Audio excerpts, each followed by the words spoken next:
This Old Console's brought to you by Chortle, the world's first entirely incomprehensible app-based app platform for moderately priced appetizers. Chortle.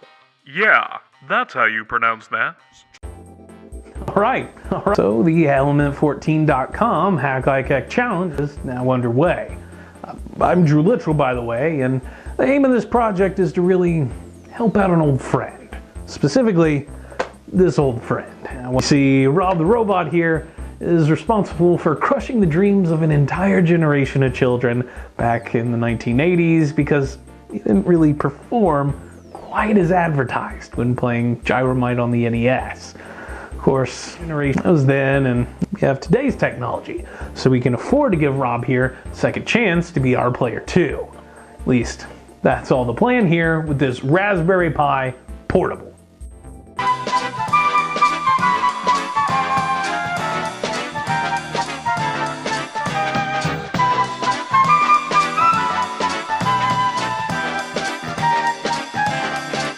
Here with R.O.B, and we're over here at the workbench. Basically, we're going to take all the components we received from Element 14, so thank you, Element 14, and we're going to make sure that everything's going to be meshing well electrically before we go 3D printing any type of enclosure.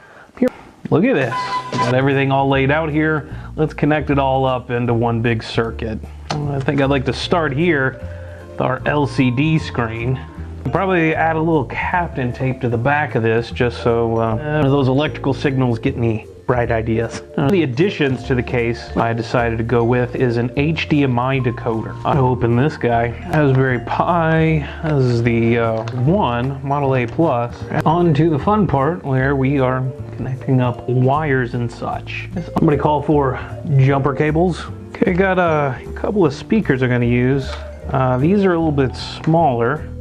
Actually came out of a Nintendo DS, if I'm not mistaken. Okay, oh, it might just flip all the way over.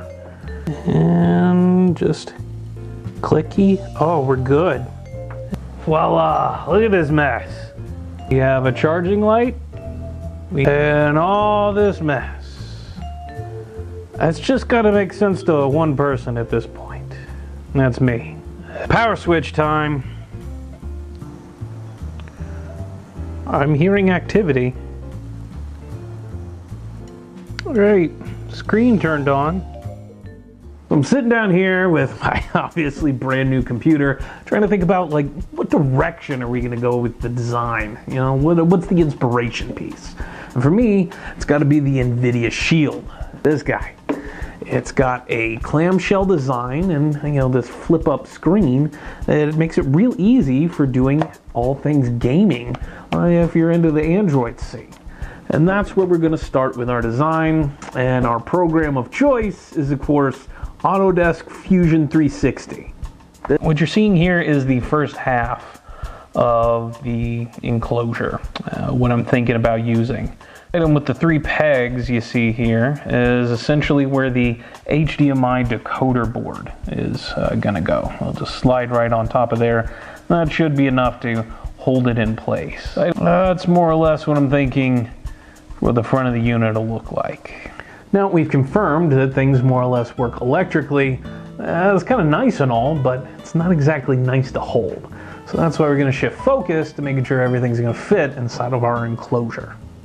As far as our mechanical design goes, the crux of everything is this NES Pi case. And you open it up, look at all these fantastic USB ports.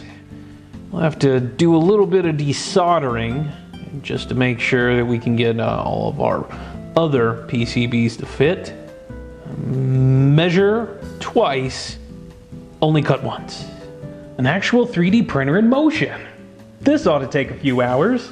Looks like our hinge will fit right in, and wouldn't you know it, sometimes a soldering iron can be a drill.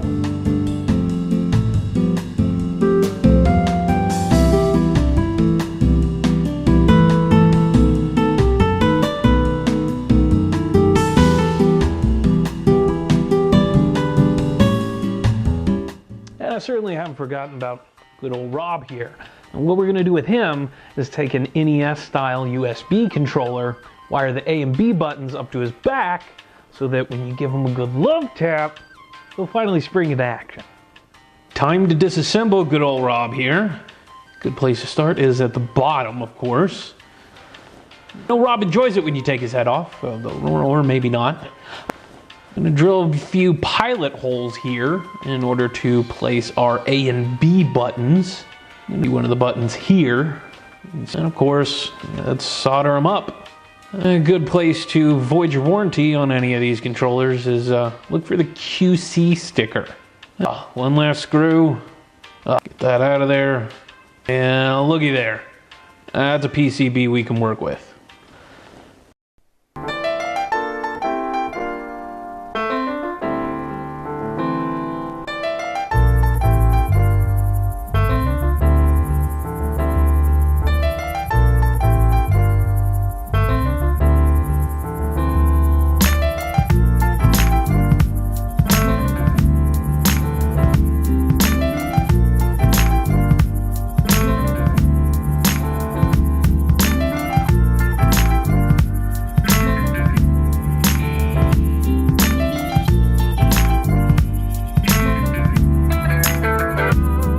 Well, we certainly made a thing there, but it will be on you, the community, to figure out which of these Hack Like Heck projects you enjoyed the most.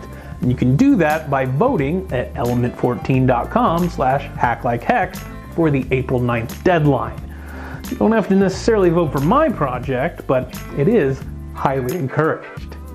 And with that, I'll just wrap things up saying I've been Drew Littrell, reminding you all to feel free to avoid that warranty.